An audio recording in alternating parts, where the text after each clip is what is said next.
quais tecnologias ou ferramentas, na sua opinião, você acha que um QA tem que ter? E aqui, galera, eu tô falando um QA que seria um QA...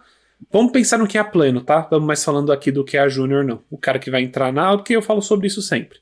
Tô falando de um cara que é um QA pleno, muitas vezes sênior. O que você acha que ele precisa saber de ferramenta, já que teste automatizado é algo tão importante? Se você fosse contratar para sua empresa, para a empresa que você trabalha, você precisa de um QA novo. O que você quer nele? Eu acho que a primeira coisa que eu tentaria entender era se o profissional ele entende e domina o processo e não as ferramentas. Tudo bem, existem ferramentas que elas são utilizadas ali no dia a dia e são mais comuns e fácil de encontrar ali em pré-requisitos de vagas, mas no momento em que o profissional ele entende do processo, ele pode até vir de uma colocação onde ele usava um stack totalmente diferente, mas ele consegue adaptar.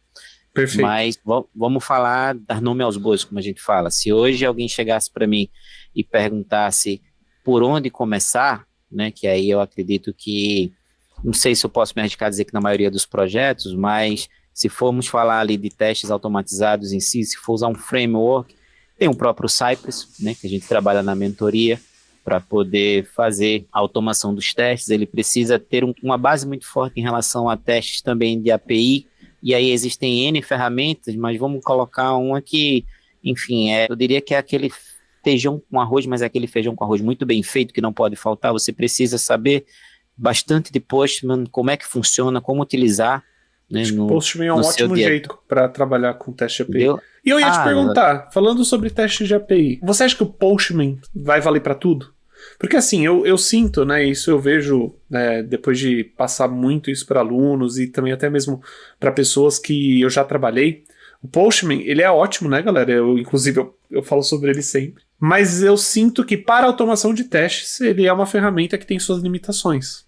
Perfeito, né? Concordo plenamente. Você acha que, mesmo assim, esse cara pleno, só sabendo fazer testes de API, às vezes automatizando dentro do Postman, você acha que a gente pode desconsiderar que ele sabe testes automatizados de API? Não, de forma alguma. Desconsiderar, não. É complicado chegar e dizer que uma ferramenta ela vai servir para tudo. Eu acho que essa ferramenta não existe. Não. Né? Então, todas terão as suas limitações. Depende muito do contexto, depende muito da stack como um todo do projeto. Tem ferramenta que até serve, mas o time não tem maturidade para usar. Então não adianta você colocar uma ferramenta na mão de alguém que não sabe para que ela vai ser utilizada no dia a dia, né? Não vai fazer um bom uso. É aquela história, né, de tentar bater um parafuso com um martelo. Não dá, é a ferramenta certa para o problema certo. Então tem que ser muito cuidado com isso. É aquilo que eu comentei agora há pouco, né? Vamos falar dos testes de API, se você entende muito bem como é que funciona, vamos falar dos testes aqui da web. Os verbos HTTP, a questão das requests, response, se você tem todo esse conceito muito bem fixado na sua mente, entende como é que a coisa vai e volta, independente se é Postman, se você vai fazer os testes da API com Java no REST Assured, não importa. A questão é só uma adaptação de como que você vai escrever aquilo que você fazia muitas vezes no Postman, por ser uma interface gráfica, ajuda bastante, mas você consegue fazer isso em simples linhas de código. Isso é verdade, perfeito. E assim, sinceramente, né, galera, eu, pelo menos na minha opinião, assim, falando na verdade, nem a minha opinião, eu quero te perguntar ainda. Então, você sente que se uma pessoa souber, pelo menos entende como faz testes de API usando Postman, sabe fazer uma automação lá usando Postman, você acha que esse cara aí tá pra trás de ser um pleno? Porque ele não sabe uma ferramenta de automação focada para testes de API? Não que é que Postman é isso, né?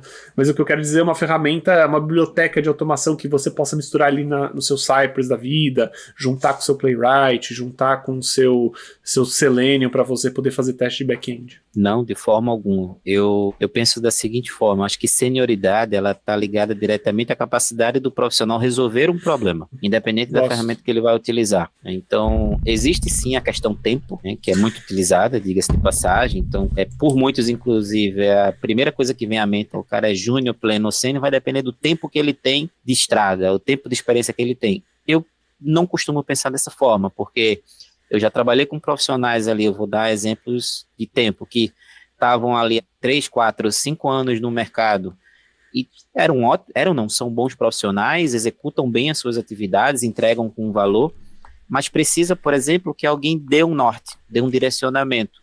Eles executam. Enquanto eu já lidei com profissionais que tinham ali menos tempo de estrada, com 2, 3 anos, e que atingiram, na minha visão, uma senioridade maior do que esse que está há mais tempo, porque já tinha mais autonomia, já tinha mais segurança para propor solução, para resolver um problema, e muitas vezes, mesmo sem dominar uma determinada ferramenta, chegava ali com um conceito muito bem formado, sabia como funcionava, e sem colocar a mão em código, melhorava o processo automaticamente e, consequentemente, melhorava a qualidade do produto final. Entendi.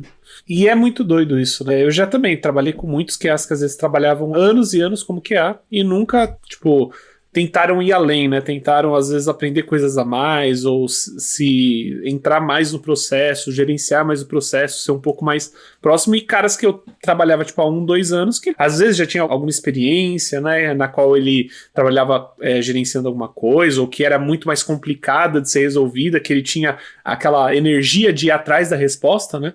Cara, essas pessoas são normalmente as pessoas que acabam voando, né? Vamos voltar de novo no mesmo assunto. Pô, a gente falou sobre tecnologia aqui e tudo, e você vê, pô, é legal saber testes, eu acho que um plano tem que saber teste de API também, mas não importa muito qual a tecnologia necessariamente ele tá trabalhando. Por quê?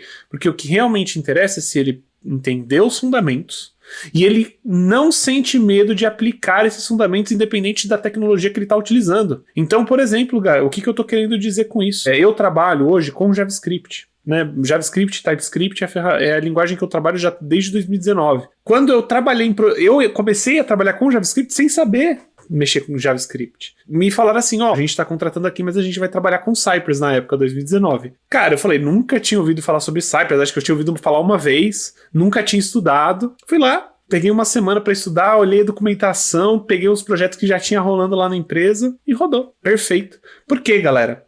O que realmente faz a diferença, o que, na minha opinião, transforma você num bom QA em 2025 é você ter curiosidade.